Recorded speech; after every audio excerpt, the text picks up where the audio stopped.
Russia Ukraine യുദ്ധം അതിൻ്റെ അവസാനത്തിലേക്ക് എത്തുന്നു എന്നാണ് കാര്യം. നമ്മൾ കേൾക്കുമ്പോൾ ഈ യുദ്ധത്തെ സംബന്ധിച്ച് കേൾക്കുമ്പോൾ ഏതെങ്കിലും ഒരു രാജ്യത്തെ, ഇപ്പോൾ ഉക്രൈനിലെ സെലൻസ്കിയോ അല്ലെങ്കിൽ റഷ്യയിൽ പുടിനോ യുദ്ധം നിർത്താൻ ഒരു താല്പര്യമില്ലാത്ത പോലെ പോകുന്നതാണ് കണ്ടിട്ടുള്ളത്. പക്ഷേ ഇപ്പോൾ ഈ 2026 ഇത് മാസം ഏപ്രിൽ യുദ്ധം കഴിയാൻ പോകുന്നു എന്ന വാർത്തകൾ കേൾക്കുന്നു. അതൊരു ശുഭസൂചകമായ വാർത്തയാണ്, സന്തോഷമുണ്ടാകുന്ന വാർത്തയാണ്. എന്താണ് അതിൻ്റെ ഡീറ്റെയിൽസൊക്കെ, എന്താ അത് അറിയാൻ കഴിയുന്നത് നമുക്ക്? ചേട്ടാ, ഇതിൽ നേരത്തെ ഇതിപ്പോൾ യുദ്ധം തുടങ്ങിയിട്ട് 4 വർഷം പിന്നിട്ടു. 2022 ഫെബ്രുവരി 24 തീയതിയാണ് യുദ്ധം തുടങ്ങിയത്. അപ്പോൾ ഈ വർഷം ഫെബ്രുവരി പിന്നിട്ടപ്പോൾ 4 വർഷം പൂർത്തിയായി. ഇപ്പോൾ അത് 5ാമത് വർഷം പുരോഗമിച്ചുകൊണ്ടിരിക്കുകയാണ്. അപ്പോൾ രണ്ട് കൂട്ടരും യുദ്ധത്തിൽ തുടരാനായിട്ടുള്ള സാധ്യതയും താല്പര്യവും ഇല്ലാത്തൊരവസ്ഥയിലാണ്. കാരണം വ്യക്തമാണ്. കാരണം റഷ്യയാണ് കുറേ കൂടി സൈനികമായും സാമ്പത്തികമായും ശക്തമായ രാജ്യം. പക്ഷേ റഷ്യയ്ക്ക് ഈ അന്താരാഷ്ട്ര ഉപരോധങ്ങൾ കൊണ്ട് പൊറുതിമുട്ടിയ അവസ്ഥയിലാണ്. ഒരു എണ്ണ ഉൽപ്പാദക രാജ്യമാണ് റഷ്യ. ഇപ്പോൾ ഇന്ത്യ, ചൈന പോലുള്ള രാജ്യങ്ങളൊക്കെ അവിടെ നിന്ന് എണ്ണ വാങ്ങിക്കൊണ്ടിരുന്നപ്പോഴാണ് കുറേയൊക്കെ പിടിച്ചു നിന്നിരുന്നത് റഷ്യ. പക്ഷേ ഇപ്പോൾ അമേരിക്കൻ നിലപാടുകൾ കടുപ്പിച്ചതിനെ തുടർന്ന് ഇന്ത്യ റഷ്യയിൽ നിന്നുള്ള എണ്ണ വാങ്ങലൊക്കെ വലിയ രീതിയിൽ പരിമിതപ്പെടുത്തിയപ്പോൾ വലിയ തരത്തിലുള്ള സാമ്പത്തിക ക്ലേശം റഷ്യ അനുഭവിക്കുന്നുണ്ട്. അതേപോലെ തന്നെ സൈനിക ശക്തിയിലും വലിയ കുറവ് റഷ്യ അനുഭവിക്കുന്നുണ്ട്. നമ്മൾ ഈ കൂലിപ്പട്ടാളം എന്നൊക്കെ കേട്ടിട്ടുണ്ടല്ലോ. അപ്പോൾ അതേപോലെ റഷ്യയ്ക്ക് വേണ്ടി യുദ്ധം ചെയ്യാൻ ഒരു യുദ്ധമുഖത്ത് മുന്നണിയിലുള്ളത് നമ്മുടെ നോർത്ത് കൊറിയ, കിം ജോങ് ഉന്നിൻ്റെ പട്ടാളമാണ്. അപ്പോൾ ആ രീതിയിൽ റഷ്യ വലിയ സമ്മർദ്ദം അനുഭവിക്കുന്നു. ഈ യുദ്ധം ഇങ്ങനെ തുടർന്നു പോകുന്നതല്ലാണ്ട് രണ്ട് കൂട്ടർക്കും ഉദ്ദേശിച്ച ലക്ഷ്യങ്ങൾ, യുദ്ധം കൊണ്ട് എന്താണോ നേടാൻ ഉദ്ദേശിച്ചത് അതിൽ കാര്യമായ പുരോഗതി ഉണ്ടാകുന്നില്ല. അപ്പോൾ നിർണായകമായ ഒരു ഘട്ടത്തിൽ അമേരിക്കൻ പ്രസിഡന്റ് ട്രംപ് രണ്ട് കൂട്ടരോടുമായി ആവശ്യപ്പെട്ടു, നിങ്ങളൊരു 3 ദിവസത്തെ വെടിനിർത്തൽ പ്രഖ്യാപിക്കണം. അത് ഈ മാസം 9, 10, 11 തീയതികളിലാണ്. പക്ഷേ പുടിൻ്റെ പ്രതികരണം ഇതിനെ വളരെ രീതിയിൽ സ്വാഗതം ചെയ്യുന്ന കൂട്ടത്തിലാണ്. ഈ വെടിനിർത്തലിനെ അദ്ദേഹം സ്വാഗതം ചെയ്തു. ഒരു യുദ്ധവിരാമം ഉണ്ടാകും, ഏതാണ്ട് 5ാം വർഷത്തിൽ പുരോഗമിക്കുന്ന ഈ യുദ്ധം ഏതാണ്ട് അവസാനിപ്പിക്കുന്നു എന്ന ശ്രുതിയിലാണ് അദ്ദേഹം സംസാരിച്ചത്. അതിൻ്റെ ലക്ഷണങ്ങളും ഇപ്പോൾ പ്രകടമാണ്. കാരണം കഴിഞ്ഞ ദിവസമാണ് റഷ്യയിൽ ഈ വിക്ടറി ഡേ പരേഡ് നടന്നത്. അതിന് 2 കാര്യങ്ങൾ അതിൽ ശ്രദ്ധേയമാണ്. സാധാരണഗതിയിൽ വിക്ടറി ഡേ പരേഡിൽ റഷ്യൻ സൈന്യത്തിൻ്റെ ശക്തിപ്രകടനം നടക്കും, അവരുടെ പട്ടാളക്കാർ അണിനിരക്കും, യുദ്ധോപകരണങ്ങൾ പ്രദർശിപ്പിക്കുക, ഇതൊക്കെ ഉണ്ടാകും. പക്ഷേ ഇത്തവണത്തെ ആ പരേഡിൽ LED വാൾ മുഖേന അവരുടെ യുദ്ധോപകരണങ്ങളും സൈനികരെയൊക്കെ പ്രദർശിപ്പിക്കുകയാണ് ചെയ്തത്. ആ പരേഡിൽ ഉത്തര കൊറിയയുടെ സൈനികരുമൊക്കെ പങ്കെടുത്തിരുന്നു. അപ്പോൾ ഇത് മറ്റൊരു സൂചനയാണ് തരുന്നത്. കാരണം റഷ്യയ്ക്ക് വലിയ രീതിയിൽ ആൾനാശവും ആയുധ നഷ്ടമൊക്കെ ഉണ്ടായിരിക്കണം, അല്ലെങ്കിൽ ഒരു സുരക്ഷാ ഭീഷണിയുടെ അടിസ്ഥാനത്തിലായിരിക്കണം. ഏതായാലും ഉക്രൈൻ്റെ ഭാഗത്തു നിന്ന് യാതൊരുവിധ പ്രകോപനവും ഈ വിക്ടറി ഡേ പരേഡ് നടക്കുന്ന സമയത്ത് ഉണ്ടായില്ല എന്നുള്ളത് അടിവരയിട്ട് പറയേണ്ടതാണ്. സാധാരണഗതിയിൽ 2 രാജ്യങ്ങൾ യുദ്ധത്തിൽ ഏർപ്പെടുന്ന സമയത്ത് ഇമാതിരി ഒരു പരിപാടി നടക്കുമ്പോൾ ഏതെങ്കിലും ഒരു പ്രകോപനം സൃഷ്ടിക്കേണ്ടതാണ്. പക്ഷേ ഉക്രൈൻ്റെ ഭാഗത്തു നിന്ന് അങ്ങനെ ഒരു നടപടി ഉണ്ടായിട്ടില്ല. ഞാനൊരു സംശയം ചോദിച്ചോട്ടെ, ഈ റഷ്യൻ പട്ടാളത്തിൻ്റെ കാര്യം പറയുമ്പോൾ നമ്മുടെ ഈ ഇന്ത്യയിൽ നിന്ന് കൂലി പട്ടാളത്തിൽ ആയിട്ട് ഈ റഷ്യൻ പട്ടാളത്തിലേക്ക് ആളെ കൊണ്ടുപോയി എന്നൊരു വാർത്തയൊക്കെ ഇടയ്ക്ക് വന്നിരുന്നു. അത് ഇതുമായിട്ടൊക്കെ ബന്ധമുണ്ടോ? തീർച്ചയായിട്ടും. കാര്യം ഞാൻ നേരത്തെ പറഞ്ഞതുപോലെ റഷ്യ വലിയ ആയുധശേഷിയൊക്കെയുള്ള രാഷ്ട്രമാണെങ്കിൽ തന്നെയും യുദ്ധമുന്നണിയിൽ നിയോഗിക്കാനായിട്ടുള്ള സൈനിക ബലം അവർക്ക് മറ്റ് രാജ്യങ്ങളെ അപേക്ഷിച്ച് താരതമ്യേന കുറവാണ് എന്ന് നമ്മൾ മനസ്സിലാക്കേണ്ടി വരും. കാരണം കൂടുതലും അവർ നേരിട്ടുള്ള റഷ്യൻ സൈന്യത്തിൻ്റെ നേരിട്ടുള്ള പങ്കാളിത്തമല്ല, അവർക്ക് വേണ്ടി പോരാടാനായിട്ട് ഇത്തരം കൂലിപ്പട്ടാളങ്ങളെ അത്തരം ചില സംഘങ്ങളുണ്ട്. കൂലിപ്പട്ടാളത്തെയോ അല്ലെങ്കിൽ ഇതേപോലെ തെറ്റിദ്ധരിപ്പിച്ച് അവിടെ എത്തപ്പെടുന്ന തൊഴിലന്വേഷിച്ചൊക്കെ വരുന്ന ആൾക്കാരെ യഥാർത്ഥ തൊഴിൽ ഇത്തരം കൂലിപ്പട്ടാളമായി മാറുക, ഇങ്ങനെയുള്ള കാര്യങ്ങളൊക്കെ അവിടെ നടപ്പിലാക്കപ്പെട്ടിട്ടുണ്ട്. അപ്പോൾ ആ രീതിയിലാണ് വന്നത്. അപ്പോൾ സ്വാഭാവികമായിട്ടും നമുക്കൊരു സംശയം തോന്നാം, 4 വർഷമായി തുടർന്നിരുന്ന ഈ യുദ്ധം ഇപ്പോൾ അവസാനിപ്പിക്കേണ്ട സാഹചര്യം എന്തായി? അത് ഞാൻ ഈ പറഞ്ഞതുപോലെ രണ്ട് കൂട്ടർക്കും ഈ കാര്യവുമായിട്ട് മുന്നോട്ട് പോകാനായിട്ട് റഷ്യയിൽ നിന്ന് നമ്മൾ എണ്ണ വാങ്ങുന്നത് നിർത്തണമെന്നുള്ള അമേരിക്കയുടെ നിർദ്ദേശം ഇന്ത്യ ഒരു പരിധിവരെ ഉണ്ടെന്നാണ് തോന്നുന്നത്, അത് നിയന്ത്രിച്ചു എന്നാണ് തോന്നുന്നത്, അല്ലേ? അതെ, ഈ എണ്ണ വാങ്ങൽ മാത്രമല്ല, ഈ ആഗോള സാമ്പത്തിക ഉപരോധത്തെ തുടർന്ന് റഷ്യക്ക് ഈ മറ്റ് രാജ്യങ്ങളുമായിട്ടുള്ള ഇടപാടുകൾ, കയറ്റുമതി ഇടപാടുകളൊന്നും തന്നെ കാര്യമായി നടക്കുന്നില്ല. റഷ്യ ഒരു വലിയ ആയുധ നിർമ്മാണശാല കൂടിയാണ്.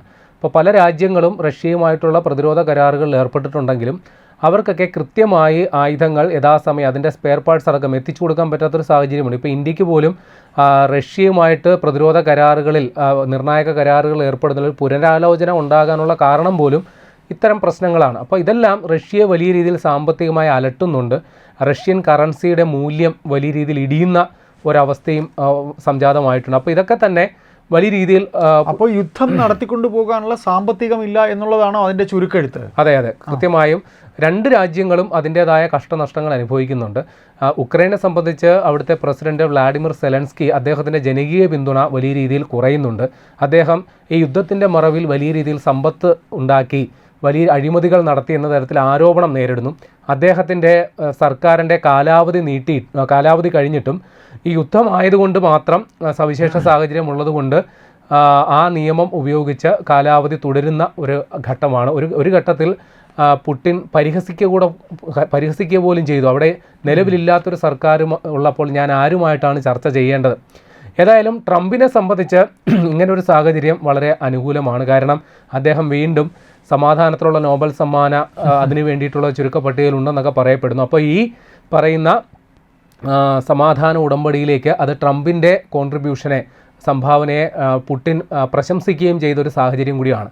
അപ്പോൾ എന്തുകൊണ്ട് ഈ യുദ്ധം തുടങ്ങിയതെന്ന് നമ്മൾ പരിശോധിക്കണമല്ലോ. കാര്യം അതിൻ്റെ കാരണം ഈ പുടിൻ്റെ സാമ്രാജ്യത്വ താല്പര്യമാണ്. നമുക്കറിയാമല്ലോ, ഈ റഷ്യ എന്ന് പറയുന്നത് പണ്ട് സോവിയറ്റ് റഷ്യയായിരുന്നു.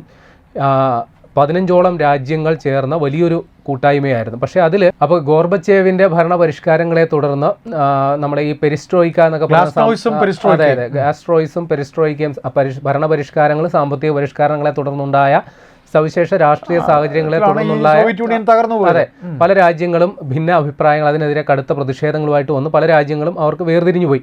അങ്ങനെ പോയ ഒരു രാജ്യമാണ് ഉക്രൈൻ.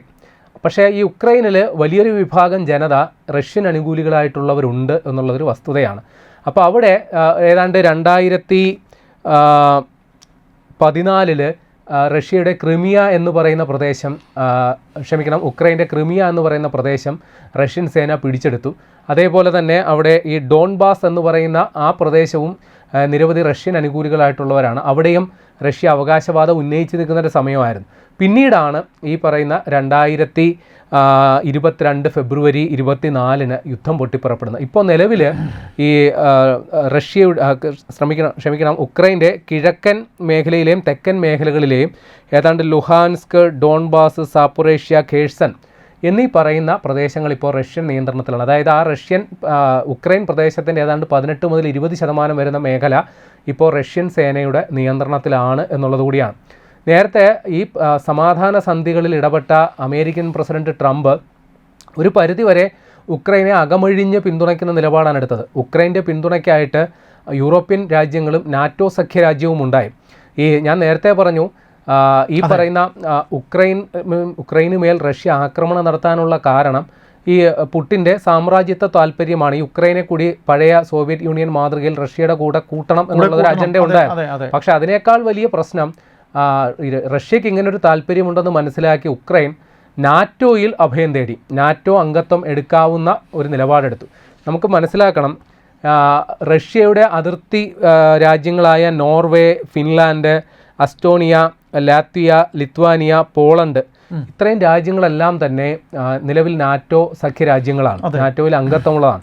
ഇനി ഈ ഉക്രൈനും ജോർജിയയും ഈ 2 രാജ്യങ്ങളും കൂടി നാറ്റോയിൽ അംഗത്വം എടുക്കാൻ വേണ്ടി ശ്രമിക്കുന്നുണ്ട്. അപ്പോൾ അങ്ങനെ വരികയാണെങ്കിൽ, ഉക്രൈൻ നാറ്റോ അംഗത്വം എടുക്കുകയാണെങ്കിൽ അത് റഷ്യയെ സംബന്ധിച്ച് വലിയ സുരക്ഷാ ഭീഷണിയാണ്. കൂടാതെ യൂറോപ്യൻ രാജ്യങ്ങൾ, നമുക്കറിയാമല്ലോ അമേരിക്കയുമായിട്ടുള്ള വലിയ സഖ്യത്തിലുള്ള രാജ്യങ്ങളാണ് യൂറോപ്യൻ രാജ്യങ്ങൾ.